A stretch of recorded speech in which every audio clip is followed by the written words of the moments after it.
Please welcome Abu Hena Roni.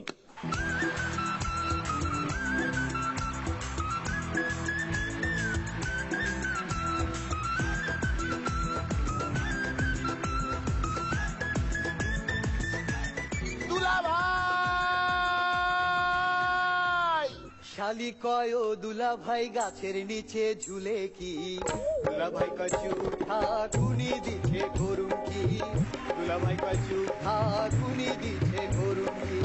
শালি কয় ও দুলা ভাই গাছের নিচে ঝুলে কি, দুলা ভাই কচু ঠাকুনি দিছে গরুম কি, দুলা ভাই কচু ঠাকুনি দিছে গরুম কি।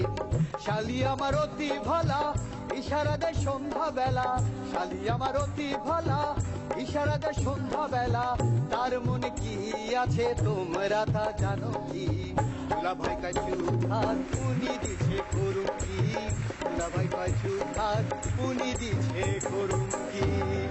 মারহাবা মারহাবা। নমস্কার, আসসালামু আলাইকুম। ওয়ালাইকুম আসসালাম। ব্যান্ডে আশেপাশে শুভঙ্কর দা নাই তো? আমি এখানে এসে একজনের জিজ্ঞেস করলাম শুভঙ্কর দা মানুষটা কেমন, তো বললো, আমি বললাম আচ্ছা উনি ডিরেক্টর হিসেবে কেমন, তো বলে পরে দেখি লোকটার মাঝের আঙুল নাই।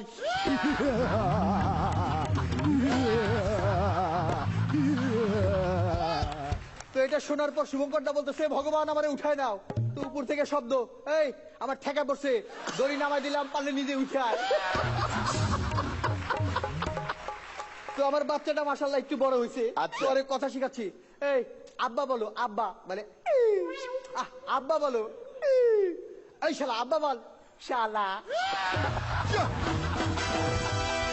তো আমি বলতেছি এই তিনের ঘরের নাম ওটা বল, বলে তিন কে তিন, তিন দুগুণে আ আ আ আ আ আ আ।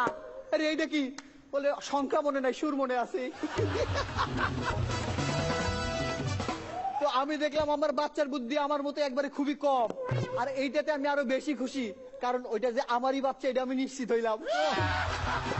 বাচ্চা তো বাচ্চা এতই বোকা, সেদিন গভীর রাতে ঘুম থেকে উঠে বলতেছে, আর আমি আঙ্গুল চুষতেই দোষ। এইটা শোনার পরে আমরা দুইজন মুখে আঙ্গুল চুষা শুরু করলাম। আমি বললাম ভাই ঘুমা, না হলে কিন্তু বাঘ আসবে। বলে বাঘ আসে আসুক, কিন্তু আমার মতো বান্দর যেন না আসে। আমি চাই বাচ্চা যেন ভালো হয়, তাহলে লোকজন আমাকে বলবে দুলা ভাই আপনার বউ তো রত্ন গর্ভা, আর যদি বাচ্চা খারাপ হয় তাহলে বলবে দুলা ভাই আপনার বউয়ের তো পেট খারাপ। তো আমার বউ তো আবার বেলি ফুল, আহা সুন্দর কিছু না, বেলি ফুল। আরেকটা আসতেছে, তো এইটা আসার জন্য কিন্তু শুভঙ্কর দা দায়ী। আহা, আরে উনি তো আমার ছুটিতে পাঠাইছিলেন। তো আমি বাড়িতে যাওয়ার পর শ্বশুর শাশুড়ি বলতেছে যে বাবা আমাদের জন্য কি উপহার আনছো। আমি বললাম উপহার তো আসতেছে, আমার বই তো র্যাপিং পেপার। তো শ্বশুর শাশুড়ি বললো বাবা তোমার তো একটা হয়েছে আরেকটা হইতে চললো, কিন্তু তোমার শালিকার তো কোনো খবর হয় না, একটা কিছু করো। আমি বললাম আমি কি ধর্মের সার নাকি? বললো আচ্ছা বাবা তোমার যে উপহার হিসেবে একটা মোটরসাইকেল দিছিলাম সেটা তো ধুলা পড়ছে, ঘটনা কি? আমি কইলাম যে মাইয়া দিছেন বাইকে চড়ানোর সময় পাই না,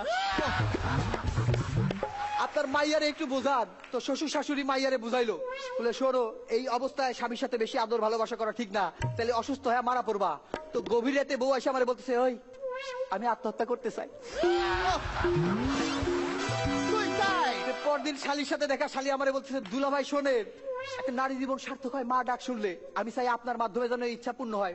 আমি বললাম ঠিক আছে মা। বললো না দুলা ভাই আমি চাই আপনার বাচ্চা যেন আমার মা ডাকে। আমি বললাম ঠিক আছে ওরে শিখা দেবনি, এই ওরে মা ডাকবি। না দুলা ভাই আমি চাই আপনার বাচ্চা যেন আমার পেটে থাকে। আমি বললাম ঠিক আছে এই পেটে সইরা থাকবি।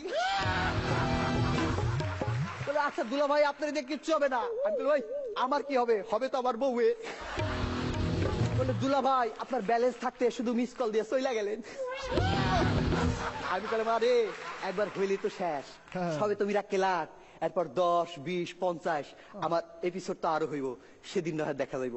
আজকের মতো আসতেছি। দুলা ভাই ও আমার দুলা ভাই, দুলা ভাই ও আমার দুলা ভাই, চলো না সিনেমা দেখিতে আজি যাই, সিনেমার নাম নাকি তোমাকে চাই দুলা ভাই, সিনেমার নাম নাকি তোমাকে চাই। মিরাক্কেল যদি কোনো নারীর নাম হতো, রত্নগর্ভা মহিলা, দেখো একবার জাস্ট তাকিয়ে দেখো চতুর্দিক। দুলাভাই ননভেজটা আপনি সার্ভ করলেন আবার করলেনও না, মানে অদ্ভুত আপনার ভাষার খেল এবং ওই ডায়ালেক্টে, যেটি আমাদের ভীষণ ভীষণ প্রিয়। বাংলাদেশের শান আবু হেনা রনি এবং বাংলাদেশ, বাংলাদেশের জল, আকাশ, মাটিকে আমাদের তরফ থেকে হাজার হাজার সেলাম এইরকম একজন সন্তান উপহার দেওয়ার জন্য। পরাণ বন্দ্যোপাধ্যায় কিছু বলবেন? আমি কিছু বলবো না। সুম্মা সত্যি কিছু বলার নেই রনি, এত সাটলি দুলাভাইয়ের স্টাইলে তুমি প্রেজেন্ট করলে ননভেজ এলিমেন্টস গুলো। ক্যাওয়াত, এক্সিলেন্ট। তুই যখন দুলাভাই হয়ে এসে ঢুকিস তখন মনে হয় হাতে একখণ্ড কালকুট কিংবা নীললোহিত তুলে নিতে চলেছি। তুই তো ভালো করিসই, কিন্তু যখন দুলাভাইয়ের খাপে তুই ঢুকিস, ক্যা বাত। মিরাকেলের সিজন 6 এ জয়েন্ট চ্যাম্পিয়ন্স হয়েছিলেন আবু হেনা রনি এবং ভিকি পার্থ। আপনার স্থান, আপনার আসন দুলাভাই গ্রহণ করুন প্লিজ।